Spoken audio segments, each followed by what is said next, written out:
se trisejo gore, Gospod trdnjava je za me.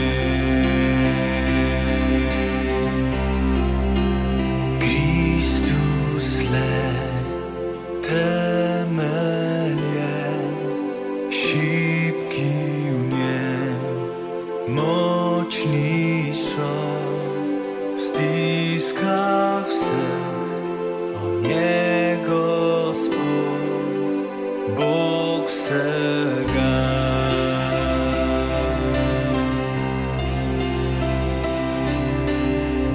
Če v srcu ni vihar besni, stojim na skali milosti. Naj se valovi dvigajo, te skale nikdar ne podro. Te skale nikdar ne podro. Kristus le temelje, šibki v njem, močni so v stiskah vseh. On je Gospod, Bog vsega. Bog vsega.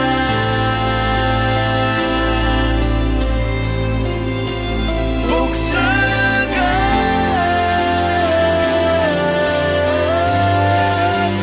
Kristus le temelje, šibki v njem, močni so v stiskah vseh. On je Gospod, Bog vsega.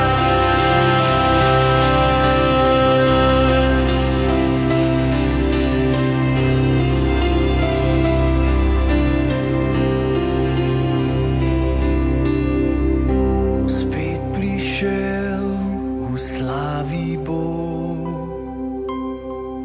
ovenčan bom s pravičnostjo.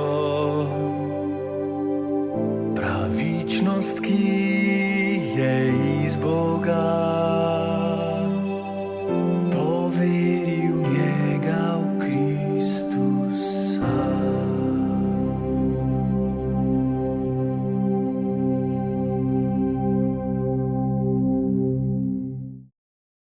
Spregovorimo danes. Zlo bo vedno premagano. Krutost človeštva je bila skozi zgodovino velikokrat strašna, grozna. Toda moja tema danes je, da bo zlo vedno premagano. A je to možno? Ob toliko zla, s katerim se soočamo. Poglejmo nekaj težkih trenutkov, s katerimi se je soočal Jezus. Ko je Herod obhajal rojstni dan, je Herodijadina hči plesala pred gosti. Bila mu je všeč, zato je s prisego obljubil dati, karkoli ga bo prosila. Ona pa je na materino prigovarjanje rekla: daj mi tukaj na pladnju glavo Janeza Krstnika. Kralj se je razžalostil, toda zaradi prisege in gostov jo je ukazal dati. Poslal je obglaviti Janeza v ječu. Prinesli so na pladnju njegovo glavo in jo dali deklici, ta pa jo je odnesla materi. In prišli so Janezovi učenci, vzeli truplo, ga pokopali, potem pa šli in to sporočili Jezusu. Verjetno je bil to eden od najtežjih trenutkov v Jezusovem življenju poleg križanja. Smrt Janeza Krstnika skozi zabavo, norost, sovraštvo je bil ubit človek, ki je pripravljal pot Jezusu. Ko je Jezus to slišal, se je umaknil v samoten kraj. Ubili so nekoga, ki ga je dobro poznal, krstil v vodi, pripravljal pot, temelje za Jezusovo službo. Sigurno ga je preplavila žalost, groza. Rabil je, da se je za nekaj časa umaknil, vse predelal v svoji glavi, se pogovoril v molitvi z Bogom. Človeška zloba nima meja.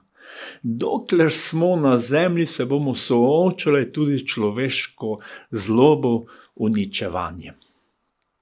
Pomembno vprašanje pa je, kako se bomo soočili z zlom. Jezus se je umaknil, rabil je nekaj časa, da vsem tem razmisli. Tudi mi se ponavadi umaknemo, zapremo vase. Toda pomembno je, kako se bomo soočili s težkimi trenutki in kakšne odločitve bomo napravili. Jezus je svoje učence pripravljal na soočanje z zlom. Od takrat je Jezus svojim učencem kazal, da bo moral iti v Jeruzalem in veliko pretrpeti od starešin, velikih duhovnikov in pismoukov, da bo moral biti umorjen in biti tretji dan obojen.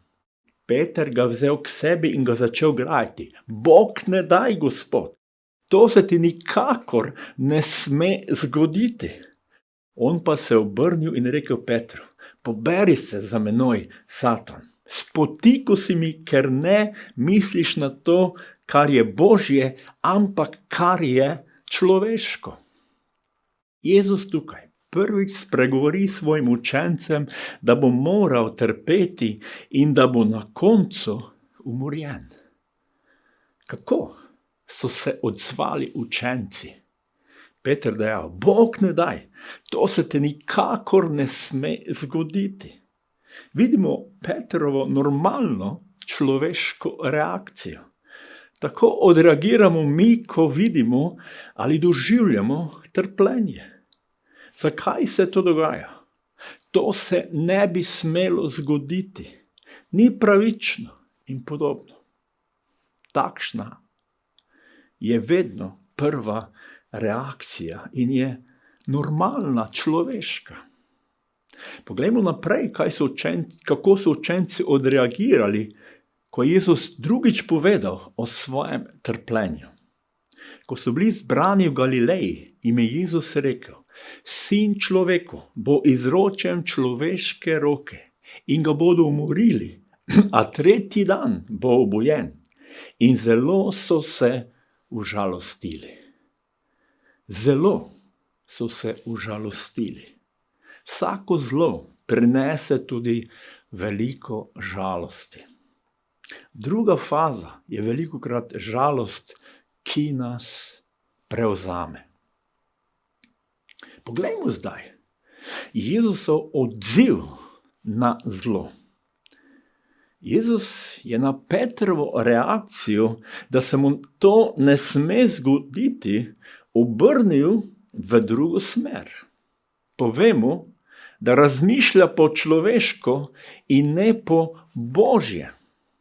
Kaj je razmišljanje po Božje? Rekli smo, da se je Jezus umaknil, ko je slišal za obglavitev Janeza Krstnika. Toda resnica je, da mu to ni najprej uspelo. Poglejmo.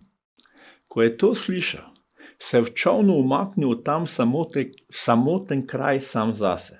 Množice pa so to izvedele in šle iz mest peš za njim. Ko se je izkrcal, je zagledal veliko množico. Zasmililo se mu in ozdravil je njihove bolnike. Ko se je umaknil, mu prvič ni preveč uspelo, ker mu je sledila množica, ki je iskala njegovo pomoč. Jezus tukaj ne odreagira po človeško, ampak po Božje. Jezus bi lahko rekel, dovolj mi je človeškega zla in poklical nebeško vojsko, da bi vse pokončala. Lahko bi kaznoval ubijanje z uničenjem in bilo bi pravično. Toda Jezus je premagal zlo s služenjem ljudem, ki so se mu zasmilili. Sredi soočanja zla je mnogim prinesel ozdravljenje. Zlo, trpljenje zaradi bolezni je premagal z usmiljenjem in dobroto v svoji moči. Zlo nam velikokrat želi prikriti končni cilj. Kaj je Jezus vedno povedal, ko je govoril o svoji smrti? In takrat je Jezus začel svojim učencem kazati, da bo moral iti v Jeruzalem in veliko pretrpeti od starešin velikih duhovnikov in pismoukov, da bo moral biti umrjen, a biti tretji dan obojen. Ko so bili zbrani v Galileji, jim je Jezus rekel: Sin človekov bo izročen v človeške roke in ga bodo umorili, a tretji dan bo obojen. Jezus je vedno zaključil, da bo tretji dan vstal od mrtvih. Zlo bo vedno premagano. Mnogokrat mi spregledamo bistvo. Celo v velikonočnih praznikih se mi zdi, da samo poudarjamo Jezusovo trpljenje. Vstajenje pa samo bežno omenimo in na žalost mnogi kristjani sploh ne verujejo vanj. Bistvo pa je to glavno sporočilo velikonočnega trpljenja in smrti, da je Jezus premagal zlo, trpljenje in smrt. Da pride dan za vsakega, ki je sprejel Jezusa za svojega odrešenika, da ne bo več zla, trpljenja, vojn, bolezni, zlo bo zavedno premagano. A verujemo to? A razmišljamo po Božje ali po človeško, da je samo to mit, krščanski praznik, ki se v resnici nikoli ni zgodil? Končno se je Jezusu uspelo umakniti. In tako je primoral učence, da so šli v čoln in se peljali pred njim na drugo stran. Sam naj bi medtem odpustil množice. In ko je množice odpustil, je šel na goro, da bi na samem molil. Ko se je zvečerilo, je bil tam sam. Predtem je nahranil še 5000 mož s 5 hlebi kruha in 2 ribama. Svoji moči in dobroti je služil ljudem, skrbel za njih. In ko je vse to postoril, je ostal sam in se pogovarjal s svojim Bogom. Ni napisano, kaj je Jezus molil, toda verjetno je to, kar se je zgodilo z Janezom Krstnikom. Izlil je svoje srce pred Bogom. Mogoče celo molil: Bog, zakaj? Zakaj Janez moral končati tako klavrno? Kaj je smisel trpljenja? Vsega tega. Jezus se je soočil s trpljenjem in ga predal Bogu. Vemo, da je molil v Getsemani pred samim križanjem: Bog, če je mogoče, naj gre ta kelih mimo mene, vendar naj se ne zgodi moja, ampak Bog, tvoja volja. In Jezus je premagal zlo greha za našo odrešitev. Kaj se je dogajalo potem? Jezusa ni premagalo zlo. Zaupal je Bogu in učence naprej učil, da rastejo v veri in zaupanju njemu. Ko se soočamo z zlom, da ga potem lahko premagal. Ob 4. nočni straži je Jezus hodil po jezeru in prišel k njim. Ko so ga učenci videli hoditi po jezeru, so se znemirili in rekli: Prikazen je. Od strahu so zavpili. Jezus pa jim je takoj rekel: Bodite pogumni, jaz sem, ne bojte se. Peter mu odgovoril in rekel: Gospod, če si ti, mi ukaži, da pridem po vodi k tebi. On mu je dejal: Pridi. In Peter je stopil iz čolna, hodil po vodi in šel k Jezusu. Ko pa je videl, da je veter močan, se je zbal. Začel se je potapljati in je zavpil: Gospod, reši me.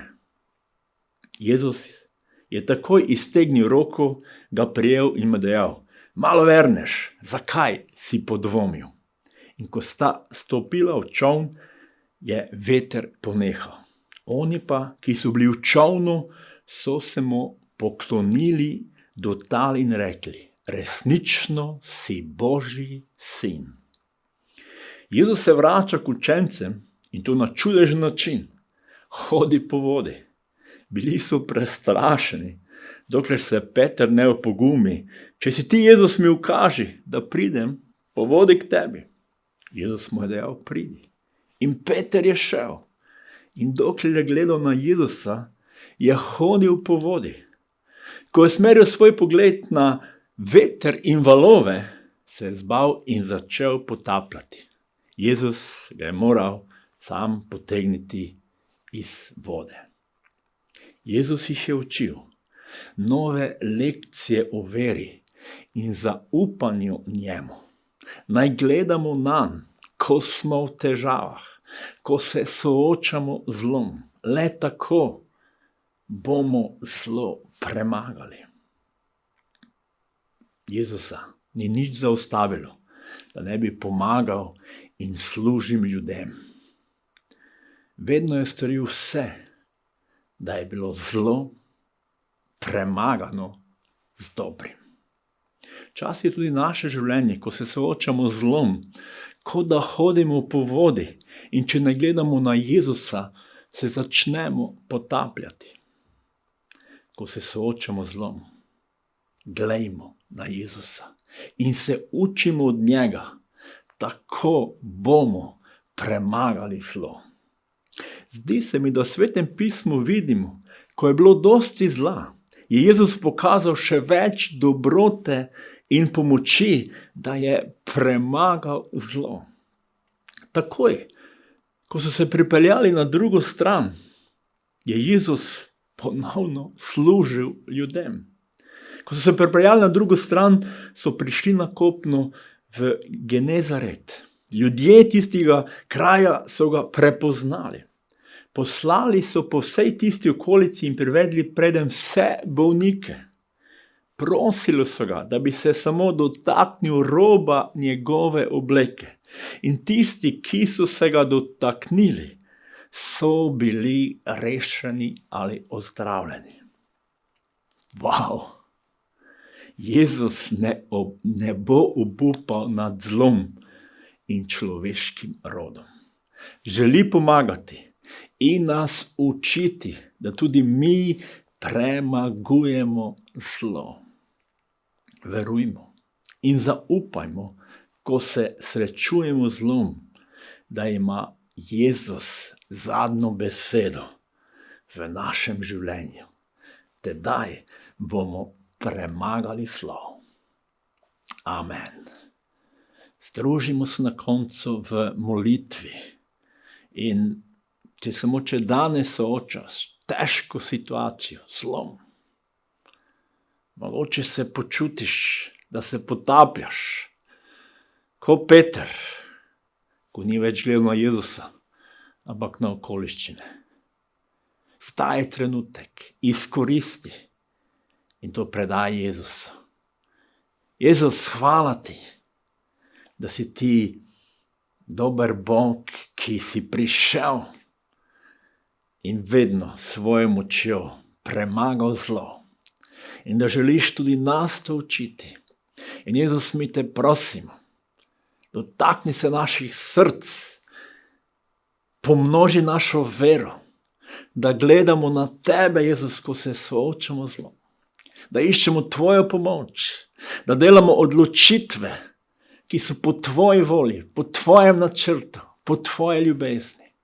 Jezus, prosimo te tudi za trenutne vojne, Gospod, ki se dogajajo okrog nas. Dotakni se človeških src, da pogledamo na tebe. Jezus, da ne dovolimo, da zlo uničuje naša življenja, ampak se v tvojem imenu premo. Jezus, to te prosim in ti dajem slavo, čast in hvalo, ker ti to delaš in želiš delati naprej. Amen. Blagoslovljeno nedeljo vam želim.